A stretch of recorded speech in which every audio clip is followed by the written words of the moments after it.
할렐루야. 네, 오늘도 예배의 자리에 나온 우리 성도님들을 주님의 이름으로 환영하고 축복합니다. 하나님께서 새로운 한 주의 또 시작을 주시고 또 귀한 하루를 은혜로 주셨습니다.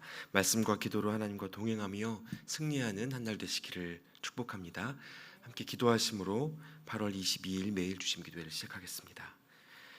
하나님 감사합니다. 새롭게 시작한 한 주와 이 하루를 하나님 앞으로 나와 예배하며 시작할 수 있게 해주셔서 감사합니다.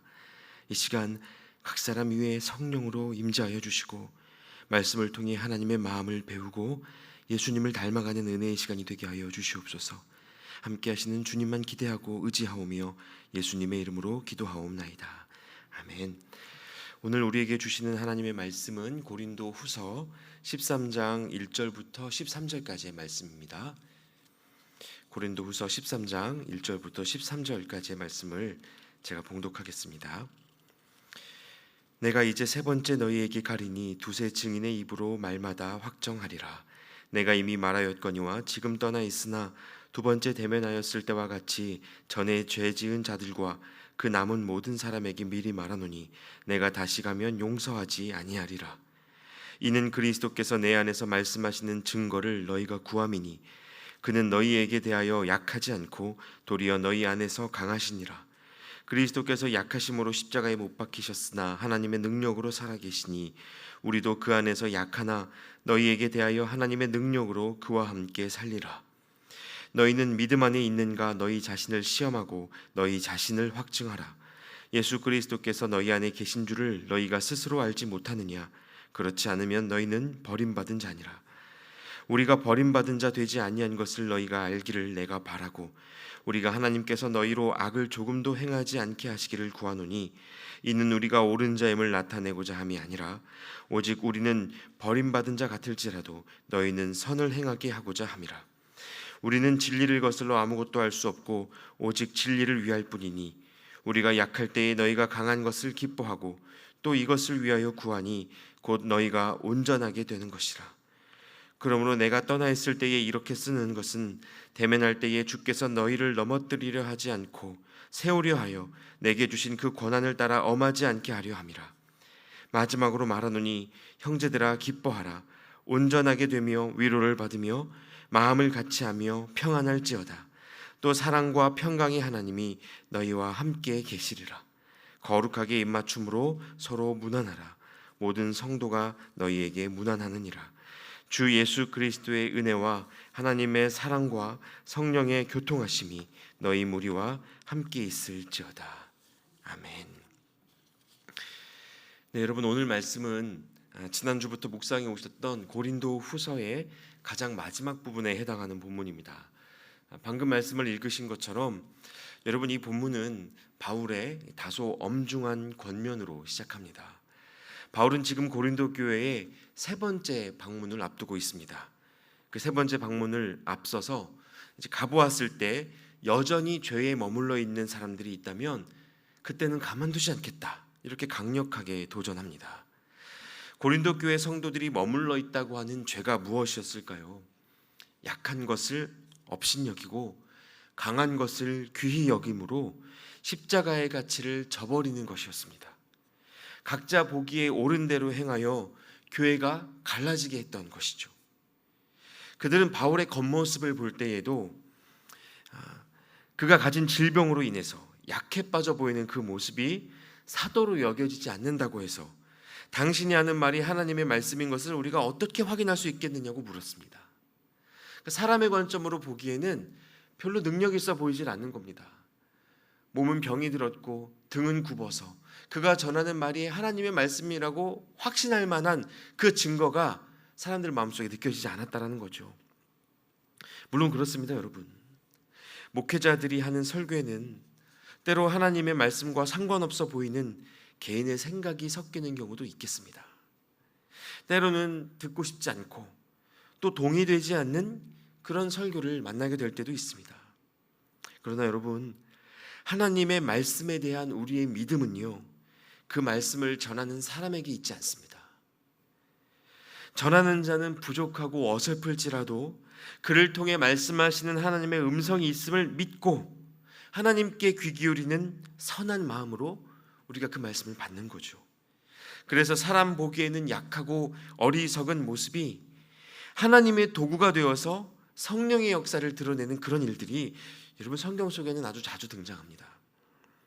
그래서 바울은 성도들이 분명하게 지켜야 할 가치가 강한 것이 아니라 오히려 약한 것 속에 있다고, 그러므로 무엇이 진리인지 잘 분별하라고 고린도 교회 성도들에게 권면합니다. 여러분 3절 말씀을 다시 한번 보시겠습니다. 이는 그리스도께서 내 안에서 말씀하시는 증거를 너희가 구함이니 그는 너희에게 대하여 약하지 않고 도리어 너희 안에서 강하시니라. 자, 여러분 고린도 교회 성도들이 바울에게 그리스도께서 당신 안에서 말씀하고 계시다는 그 증거를 보이라고 요구했지만요, 여러분 그것은 바울의 강함 속에 있지 않고 오히려 그가 가진 약점 속에 있다라고 대답을 준 것입니다. 여러분이 생각하시기에는 어떠십니까? 하나님의 사도가 자신을 증명해야 할 증거로서 무엇을 갖추어야 한다고 생각하십니까? 바울은 예수님을 영접한 후에요, 십자가 외에 아무것도 자랑하지 않기로 결정했습니다. 세상에서 자랑할 만한 모든 것들을 배설물처럼 여기게 되었어요. 그러나 안타깝게도 고린도 교회는 그런 바울의 중심을 알아보지 못했고 되려 바울에게 자신의 사도됨을 증명해 보라고 요구했던 것입니다. 함께 사역했던 베드로에게는요, 바울과는 비교할 수 없을 만큼 더욱더 강력한 열정이 내보였습니다. 그의 풍채는 바울이 가진 풍채보다 더 건장해 보이고 더 든든해 보였거든요. 그때 당시 함께 활동했던 또 알렉산드리아에서 온 아볼로라는 이 청년은요, 말빨이 장난 아니었습니다. 언변에 굉장히 능력 있는 그런 청년이었습니다.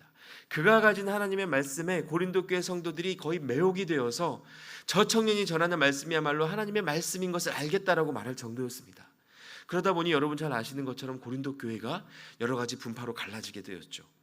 베드로를 따르려고 하는 사람들, 아볼로를 따르려고 하는 사람들, 그리고 또 몇몇 바울을 따르려고 하는 사람들, 이렇게 교회가 나뉘어지게 된 것이었습니다. 그래서 여러분, 당신은 하나님의 사람인가 하는 이 질문은요, 다른 사람이 아니라 누구나 자기 자신에게 던져야 하는 질문입니다. 다른 사람이 정말 하나님의 사람인지 아닌지 겉으로 보이는 그 겉모습으로는 우리가 도저히 알 수가 없습니다. 사람이 참 연약해서요, 삶이 자신이 원하는 대로 흘러가지 않을 때면 그 원인을 타인에게서 찾는 경우가 정말 많습니다. 정작 돌아보고 변해야 하는 것은 자기 자신인데 그를 둘러싼 환경과 사람들을 바꾸려고 하는 것이죠. 여러분, 오늘 우리가 말씀을 듣고 하나님 앞에 기도하는 동안에 우리가 각자 자기 자신의 마음의 그 중심을 돌아보실 수 있기를 바랍니다. 그래서 본문 속에서 사도 바울은 이것을 강조합니다. 5절 말씀인데요, 너희는 믿음 안에 있는가? 너희 자신을 시험하고 너희 자신을 확증하라. 예수 그리스도께서 너희 안에 계신 줄을 너희가 스스로 알지 못하느냐?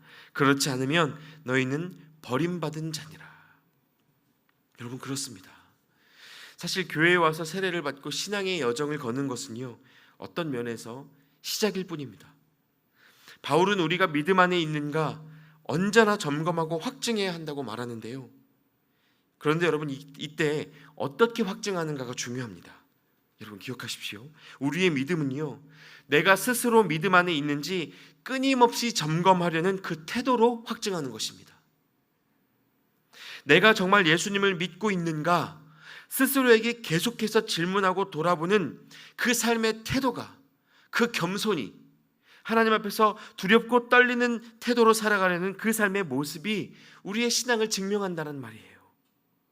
내가 예배를 이만큼 드리고 헌금을 이만큼 많이 하고 교회 생활을 이 정도 했으니 됐다라고 확인하는 것이 아니라 나는 정말 그러한가 끊임없이 묻고 오늘도 여전히 나에게는 예수님이 필요하구나라는 사실을 계속적으로 발견하는 것입니다. 여러분, 제가 목사로 살면서 제 신앙의 가장 큰 위험이 뭔지 아십니까? 아무도 저에게 예수 믿느냐고 더 이상 묻지 않는다는 겁니다. 목사로 살고 있다 보니까요, 아무도 저에게 목사님 예수님 믿으십니까? 라고 묻지를 않는다는 겁니다. 여러분, 이것은 제 신앙에 있어서 가장 큰 위기입니다.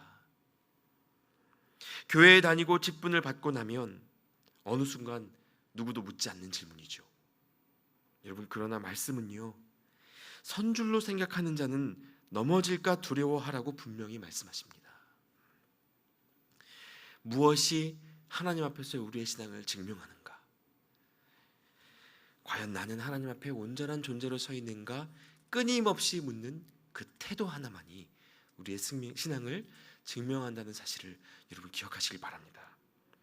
그래서 여러분, 오늘 말씀을 통해서 바울이 전하려고 하는 내용은 아주 간결하고 단순합니다. 고린도 교회이든 오늘의 우리든 지키고 사수해야 할 결론은 한 가지, 십자가뿐입니다. 4절 말씀에 그리스도께서 약하심으로 십자가에 못 박히셨으나 하나님의 능력으로 살아계시니 우리도 그 안에서 약하나 너희에게 대하여 하나님의 능력으로 그와 함께 살리라. 바울은 이렇게 이야기합니다. 바울 자신이 갖고 있었던 어떤 배경, 히브리 중에 히브리인으로 태어난 그 배경, 로마의 인정까지 받으면서 젊은 나이에 성공했던 그 스펙, 그러한 어떠한 것으로 사도의 권위를 주장하지 않고 오직 약함을 자랑하는 십자가의 정신, 어리석어 보이지만 기꺼이 행하는 자기 포기가 가진 능력을 우리에게 일깨워 주는 것입니다. 그러므로 여러분, 십자가 아닌 것으로 내 삶의 의미를 말하려고 하는 모든 도전들로부터 여러분 자유하실 수 있기를 축복합니다. 인생에 돈이 쌓이고 사람들의 인정이 쌓인다고 해서 우리가 더 의미 있는 삶을 사는 것이 아닙니다. 바람처럼 흘러가는 인생을 살면서 우리는 예수님의 희생과 사랑으로만 삶의 의미와 소망을 말할 수 있습니다. 오직 예수 그리스도만이 찰나 같은 우리의 인생에 영원이라는 의미를 덧입혀 주신다는 거예요. 여러분, 그래서 우리가 빼앗기고 버림받고 억울한 삶에 던져진다 할지라도 그것이 주님을 닮아가기 위한 믿음의 도전 때문이라면 이기고 얻어내는 자로 살아가는 것보다 그것이 더 귀한 삶임을 알아야 합니다.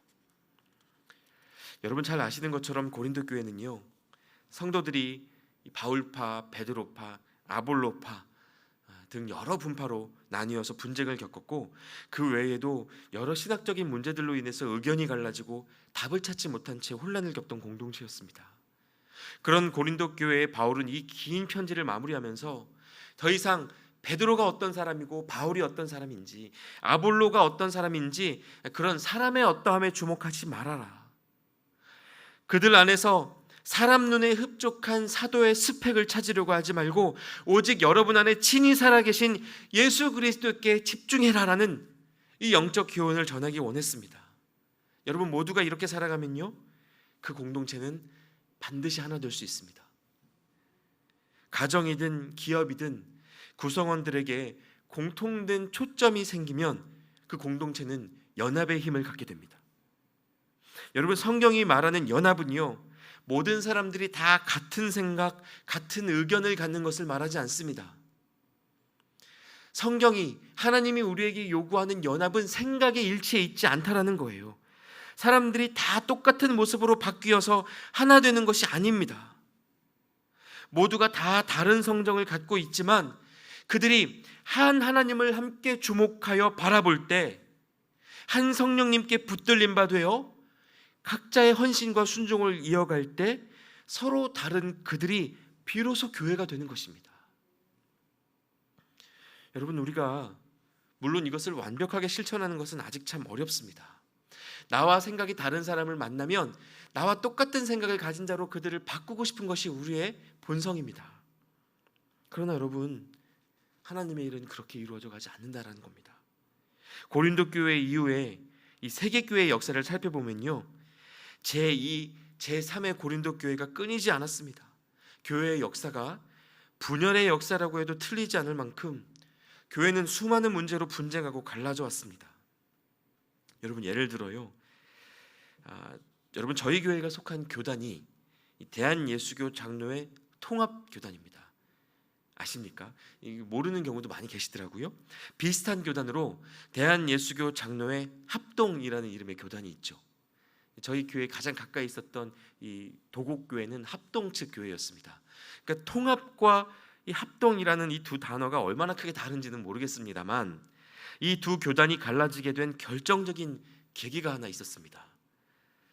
여러분께 제가 한번 질문을 드려보겠습니다. 여러분, 신사참배에 동참한 이후에 회개하여 돌아온 목회자들이 있었습니다. 벌써 그 1945년, 50년 그때쯤의 일이죠.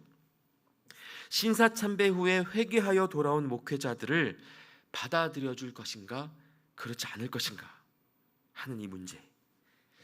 여러분 어떻게 생각하십니까?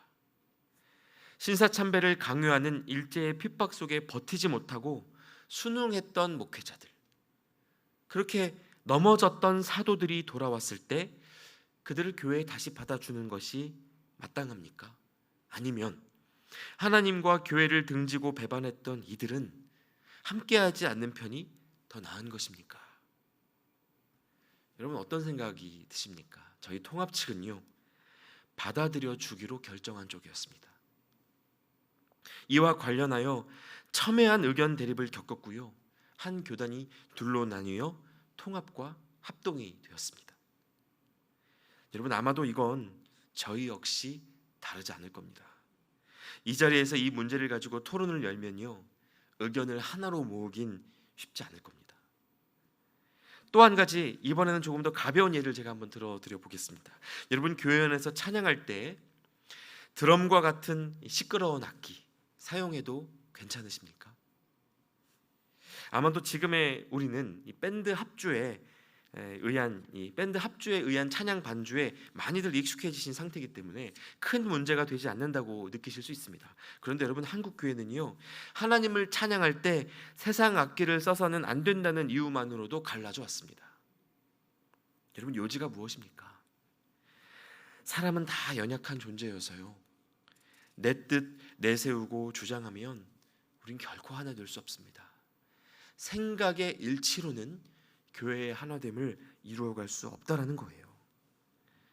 여러분 우리는 예수 그리스도께만 주목하여 용납하고 희생하고 먼저 십자가를 지는 방식으로만 교회를 이루어갈 수 있다는 것입니다.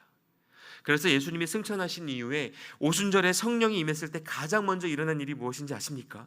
서로 다른 언어로 나뉘어져 있던 이들이 각자의 말을 알아듣기 시작하고 이해하게 되고, 그렇게 닫혔던 귀가 열려 소통이 시작되는 것이었습니다. 이것이 성령의 임재가 이루어낸 첫 번째 역사였다라는 거예요. 그러면 따라오는 은혜는 바로 이러한 것들이죠. 11절 말씀을 함께 보시겠습니다. 마지막으로 말하노니 형제들아 기뻐하라. 온전하게 되며 위로를 받으며 마음을 같이하며 평안할지어다. 또 사랑과 평강의 하나님이 너희와 함께 계시리라. 거룩하게 입맞춤으로 서로 무난하라. 기쁘고 온전하게 되고 서로 위로를 나누며 같은 마음으로 평안을 누리는 일, 거룩한 입맞춤으로 서로의 안부를 돌보는 일, 이 아름다운 성령의 역사가 공동체를 채우게 된다는 것입니다. 여러분 우리는 높은 뜻이라는 이름을 안고 하나님만 주인 되시는 이 교회의 새 정신을 추구합니다.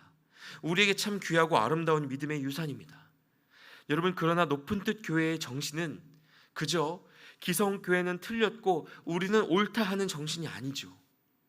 이것은 너무나 뻔하게도 우리 중 누군가가 아니라 오직 주님만 옳으시다 하는 정신입니다. 저는 여러분 이 시간 함께 예배하는 저와 여러분이 스스로 믿음 안에 있는가 돌아보며 하나 되게 하시는 성령의 역사에 동참케 되시기를 소망합니다.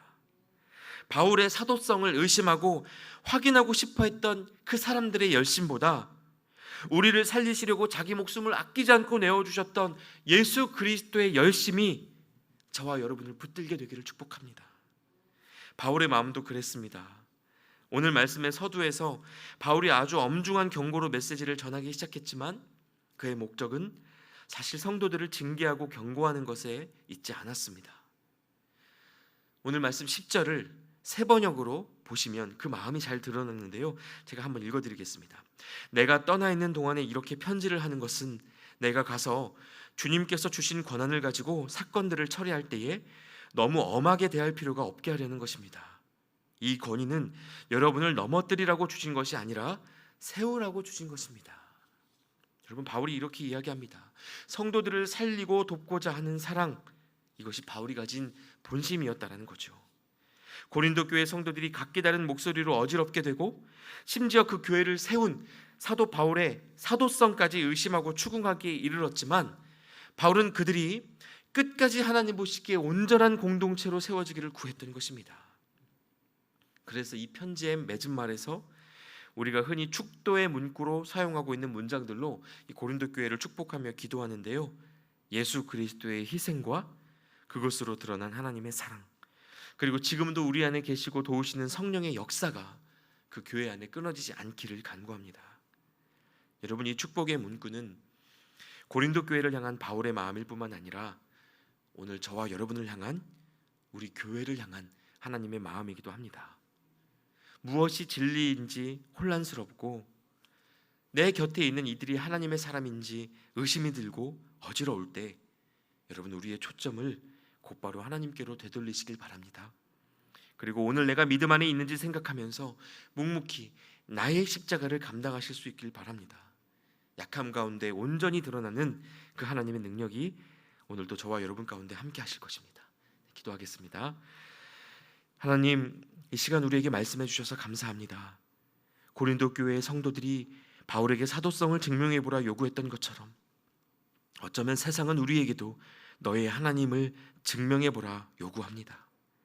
하나님, 그러나 그러한 질문과 도전 앞에 우리가 세상이 인정하는 크고 강한 능력으로 인간의 스펙을 내세우지 않게 하시고 교회를 교회되게 하고 그리스도인을 그리스도인 되게 하는 신앙의 가치가 오직 연약한 십자가 안에 있음을 우리가 자랑스럽게 드러낼 수 있도록 도와주십시오.